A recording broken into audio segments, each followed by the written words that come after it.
নমস্কার বন্ধুরা, আজকে আমরা কথা বলবো হচ্ছে অরিন্দম শীলের ডাইরেকশনের যে ফেলুদার যে গল্পটি, সাবাস ফেলুদা বলে যে ওয়েব সিরিজটি আছে সেটার বিষয়।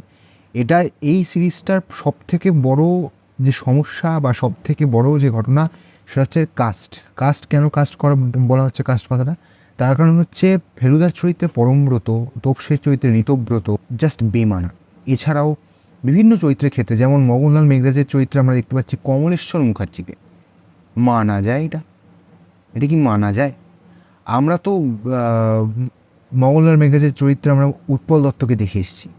ইভেন সৃজিতের নতুন যে অ্যাডাপ্টেশন সেখানে খরাজ বন্দ্যোপাধ্যায়কে খুব একটা খারাপ লাগছে না, কিন্তু কমলেশ্বর মুখার্জি মারোয়ারি, আর্ধেক সময় তো মারোয়ারি বলেই মনে হচ্ছে না।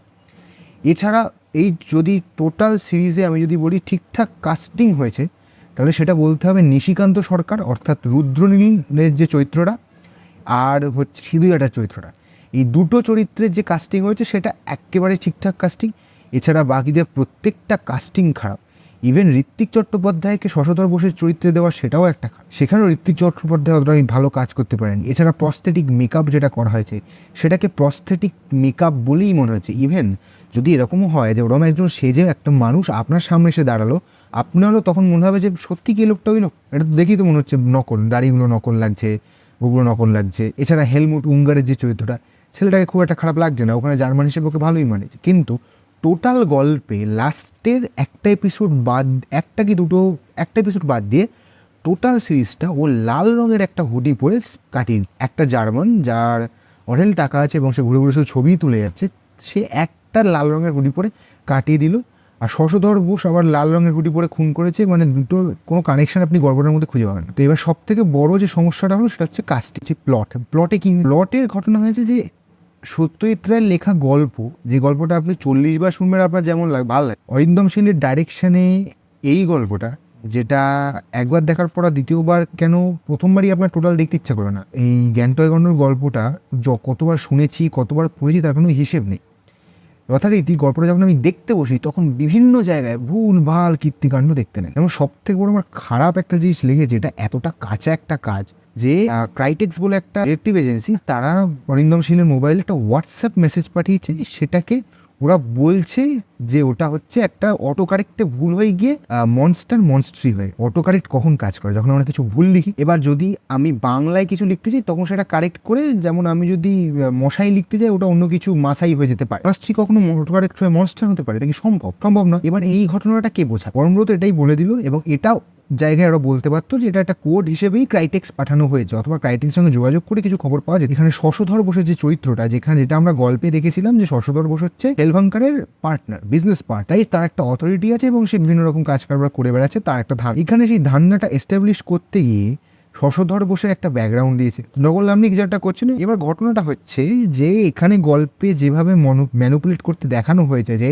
শশধর বোস একজন কোম্পানির একটা এমপ্লয়ি হয়ে যেভাবে কোম্পানিটাকে ম্যানুপুলেট করছে, সেটা কি একজন এমপ্লয়ির পক্ষে পসিবল? যদি এটা দেখাতো যে শশধর বোস একজন পার্টনার এবং সে এইসব খারাপ কাজ বা কোনো রকম খারাপ কাজের সঙ্গে যুক্ত, তাহলে এটা অনেক বেশি ফ্লাইং লাগবে। এছাড়া ইন্টারনেট ইউজ করেছে, সব ঠিক আছে, কোনো কিছুতেই খুব একটা খারাপ লাগেনি। তো প্লটের দিক থেকে বলতে গেলে গল্পটা খুবই দুর্বল, কিছু কিছু জায়গায় যে জিনিসগুলোর নেসেসিটি ছিল না। আর সব থেকে বড় কথা, গোটা সিনেমায় আননেসেসারি চেজিং সিন। একটা ড্রাইভার বস্তিতে থাকে, তাকে ধরতে সিকিম পুলিশের যে একেবারে গলদঘর্ম অবস্থা, এটা কিন্তু সত্যি অবাক কাণ্ড।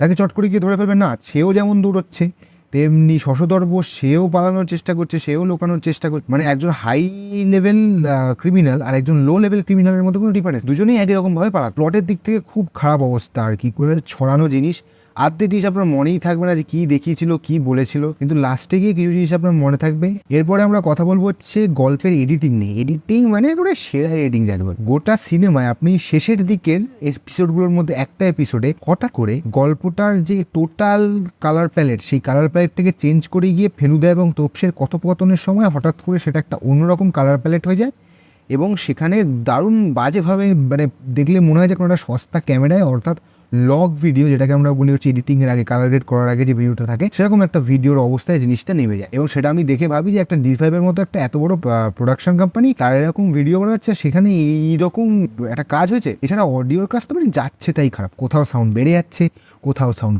কমে যাচ্ছে, কোথাও গাড়ির সাউন্ড শোনা যাচ্ছে না। লাস্টের দিকে একদম শেষ সিনে যেখানে আর কি সব রিভিল টিভিল হচ্ছে, সেখানে তোপসে ফেলুদাকে কিছু একটা বলবে, বা সেই তোপসে যে ফেলুদাকে কিছু একটা বলবে, এই বলা টাইমে তোপসের কথাটাই ডিলিট হয়ে যাবে, মানে কোনো সাউন্ড নেই ওটাতে, পুরো ব্ল্যাঙ্ক। ফেলুদা তোপসের মধ্যে কথোপকথন হচ্ছে, ফেলুদা কি বললো সেটা আমরা শুনতে পেলাম, তোপসে কি বললো জাস্ট নেই। হঠাৎ করে ফেলুদা কথা বলছে, সিন যেই চেঞ্জ হলো, সাউন্ড হঠাৎ বেড়ে গেল। অর্থাৎ আমি নর্মাল স্পিকার সাউন্ডে দিয়ে শুনছিলাম, হঠাৎ যেই সিনটা চেঞ্জ হলো অমনি এমন জোরে বেড়ে গেল, তখন আমার মানে চাপা দিলে ভালো হয় স্পিকারের উপর, এমন অবস্থা। মানে এডিটিং একেবারে থার্ড ক্লাস, শুধু খুবই খারাপ, খুবই এডিটিং খারাপ, এডিটিং এর দিক থেকে একেবারে দুর্বল। এত বড় একটা চ্যানেল, তারা এরকম সব ওয়েব সিরিজ বানাচ্ছে, সেই ওয়েব সিরিজে এরকম অবস্থা, একটা জায়গায় ক্যামেরার কাজ এডিট হয়নি, লগ ভিডিও দিয়ে দিয়েছে, কোথাও অডিও এডিট হচ্ছে না, অডিও শোনা যাচ্ছে না, কোনো রকম অডিওর কোনো ব্যালেন্স নেই, জাস্ট দিয়ে রেখেছে।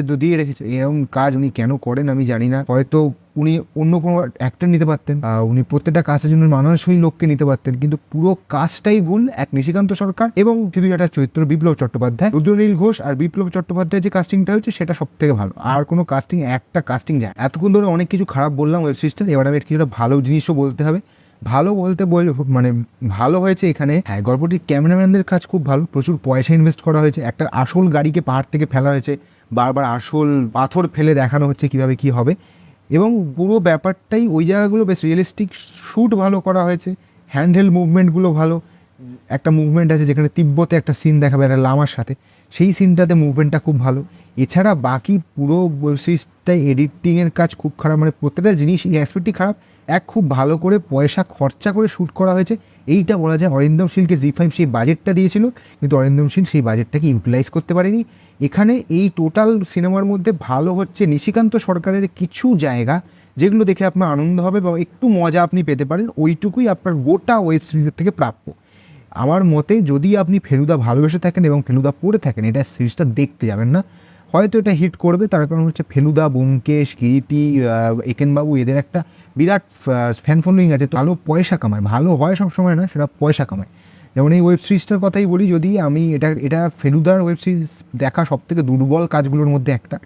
ইভেন পরমব্রতর আগের যেটা ওয়েব সিরিজ হচ্ছে সেটাও অনেক বেটার, এর তুলনায় অনেক বেটার। তার কারণ এখানে গল্প সব কাঁচা হয়ে গেছে। এডিটিং, হ্যাঁ, পয়সা খরচা করা হয়েছে, এডিটিং খারাপ, সাউন্ড এডিটিং খারাপ, ক্যামেরার কাজ দু একটা জায়গায় ভালো। এছাড়া ওই নিশিকান্ত সরকারের কয়েকটা সিন আপনার ভালো লাগবে, হাসি পেতে পারে, এবং আপনি ওটাকে হয়তো রিপিটেডও দেখতে পারেন জাস্ট ওই কটা সিনের জন্য। রুদ্রনীলের নিজস্ব একটা অভিনয়ের ক্ষমতা আছে, দক্ষতা আছে, এবং সেই কারণে তার জায়গাগুলো ভালো লাগে। এছাড়া বাকি পুরো সিরিজটাই ঝাড় হয়ে গেছে, একদম ভালো না। তো আজকের মতো এখানেই রাখছি। নমস্কার, লাইক করবে, শেয়ার করবে, সাবস্ক্রাইব।